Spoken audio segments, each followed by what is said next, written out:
Good morning. Welcome to YouTube lecture for week 3.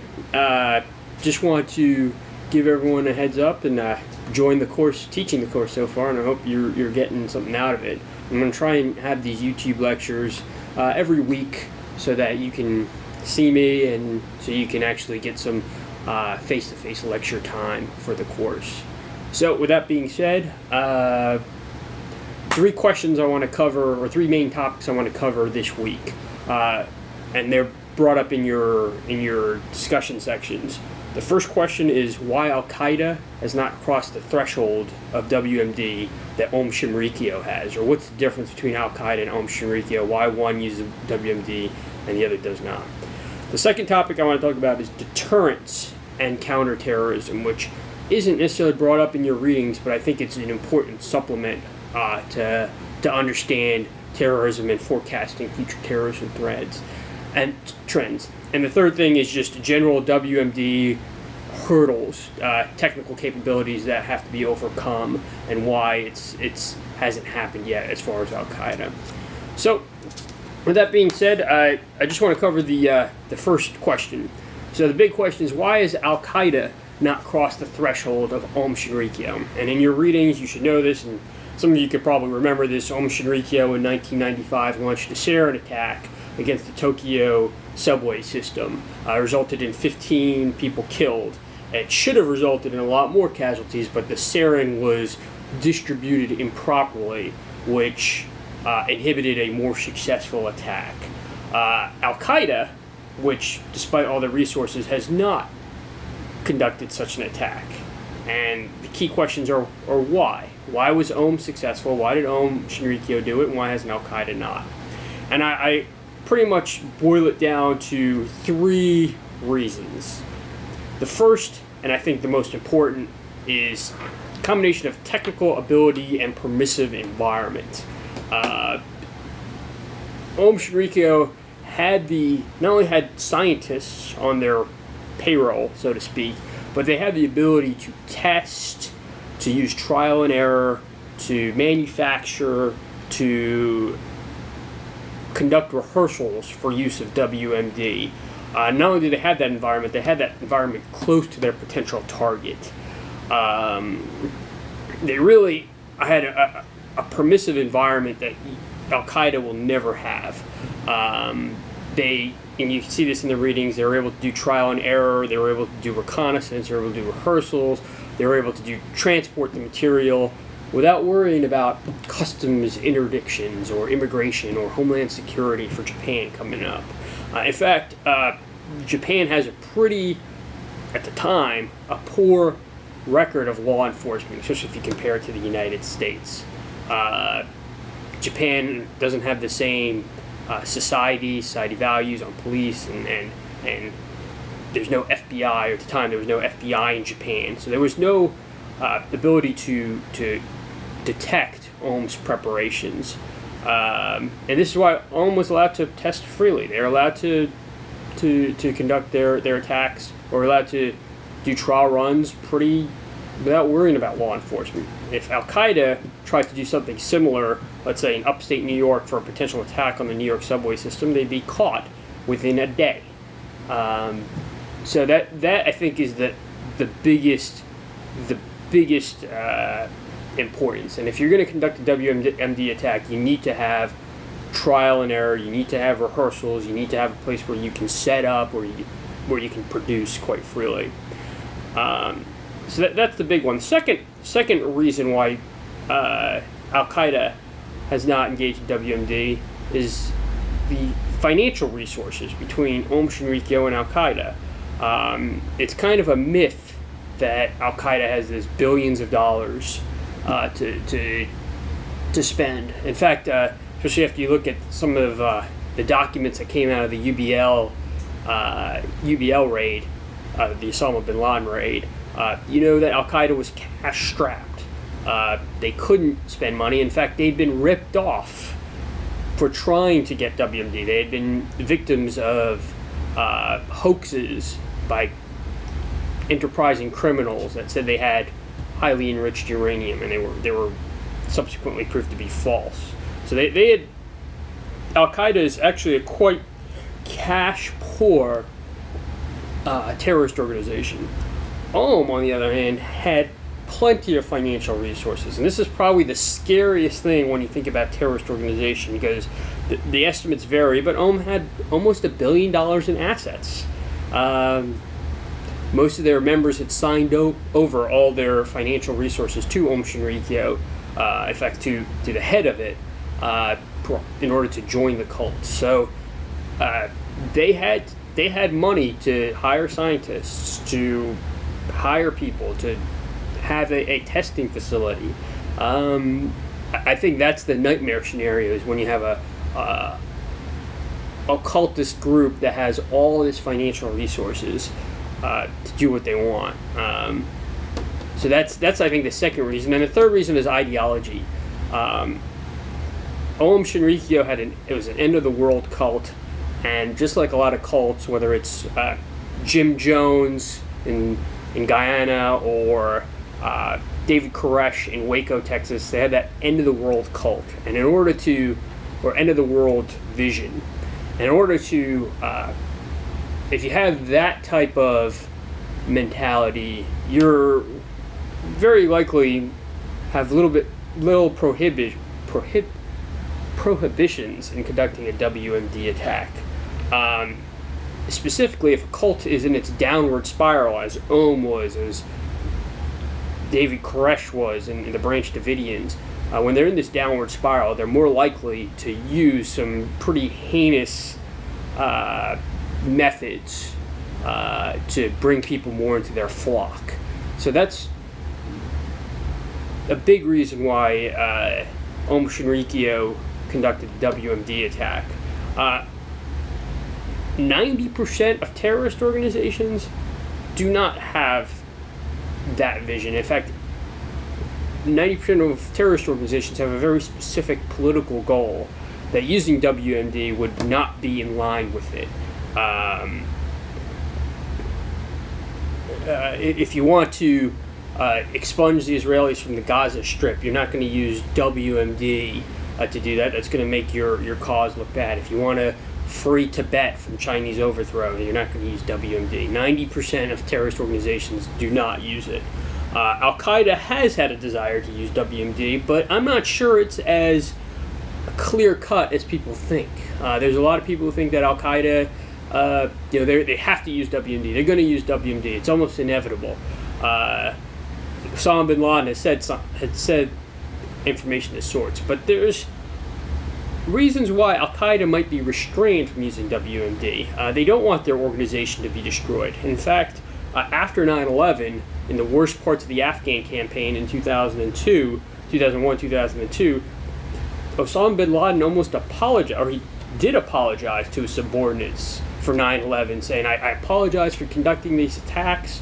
I didn't know the Americans would come with me with such fury, and I wish I never did this. He said things along those lines in the darkest days of after September 11th. So the question is, if they think 9/11 might have been a little bit too much of an overreach, a WMD attack would certainly be far more of an overreach and lead to the destruction of their organization. So terrorists have that desire for survival that you might not see in an end-of-the-world cult. And that brings me to point number 2, deterrence and counterterrorism. And I want to bring this question up because I think this is probably the one thing I'd like people to take away from not only this lecture, but from this whole class. Can terrorists be deterred? Can you use actions that can actually cause a terrorist to dissuade themselves from pursuing violence?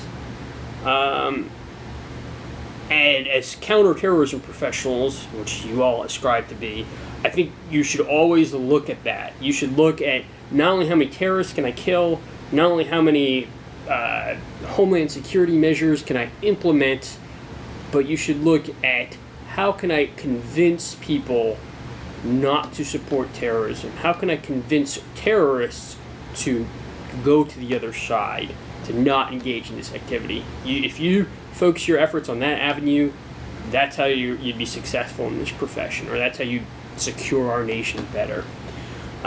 So that brings me, again, point number 2, deterrence and counterterrorism. So what is deterrence? Deterrence are actions that you can implement that can dissuade a potential foe from pursuing a certain course of action. In the Cold War, in your other classes, you might have learned what nuclear deterrence was. And that was, if you had nuclear weapons, no one would go to war with you because the cost would be prohibitive. If you went to war with someone who had nuclear weapons, that guy would nuke you, and you wouldn't exist as a nation. So therefore, you don't go to war. And a lot of people have said that's why why the Soviet Union and the United States never went to war during the Cold Wars, because one side knew that if they went to war, there'd be nuclear destruction widespread. Whether that's true or not, it's a different lecture, but that was the theory. And this theory tried to be carried over to the post 9/11 world, but a lot of analysts, and you'll see them on various news shows, said you can't deter terrorists. You can't deter a suicide bomber. If someone wants to commit suicide by driving a plane into a building, you can't deter them. They already want to persuade their course of action, and that became almost a punchline, or almost like a key point of our national security, that you can't deter terrorists. I believe, and more people believe, is that you can deter terrorism. In fact, you can deter suicide bombers. That you can dissuade people from taking that course of action. And while it might be difficult to dissuade a suicide bomber that's already intent on blowing himself up, the people on the top they don't want to blow themselves up. They don't want to die. In fact, they're very rational actors at the top. The Osama bin Ladens, the Ayman al-Zawahris, even those mid-level Taliban leaders. In fact, they're more entrepreneurial in nature. And if those of you who have looked at business or studied business, an entrepreneur is always going to look at risks and trade-offs. They're not going to just do something for the sake of doing. They're going to make a calculated risk. They're going to say, what's the upside, what's the downside, what are the potential liabilities, and then they're going to pursue a decision based on that. And I think terrorists have that same mindset, that they look at what are the cost benefits of conducting a particular attack, and if they feel that the costs are too high, then they will not conduct that course of action. And when you're going through whether you're in Afghanistan now, or you desire to be in the intelligence community, I think you have to look at that mindset. How do you deter terrorism? And I want to just cover two case studies that I think illustrate this. Case study 1 would be in 2002, Hamas against Israel. For those of you most of you probably remember this. I don't think we have anyone taking this course that was less than 14 years old back in 2002. But in 2002, Hamas had inflicted dozens of attacks, killing hundreds of Israelis in Israel proper with suicide bombings. In response, Israel launched a high-value targeting program, and they got a lot of bad press for this, but eventually it worked. They killed a Hamas leader, and then when the next leader came up, they killed him. When the next leader came up, killed him. And not only did this actually bring justice to the people that were killed by Hamas, but it also deterred other leaders from wanting to, or other people from trying to assume the leadership of Hamas. People made the calculated decision that if I were to become the leader of Hamas, that would be a death sentence, that my life expectancy would go down. So the leaders went underground. They couldn't recruit, they couldn't train, they couldn't plan suicide bombings, and suicide attacks against Israel went down considerably. So that I think is a key example of deterrence, is that they not only just killed people, but they actually dissuaded others from wanting to go up on the leadership chain of Hamas, and because of that, Hamas was dissuaded from conducting further suicide bombs against Israel. Second case study I worked on specifically, and I'm sure people in this class have as well, is the IED problem in Iraq, particularly the IED problem along the northern routes in Iraq.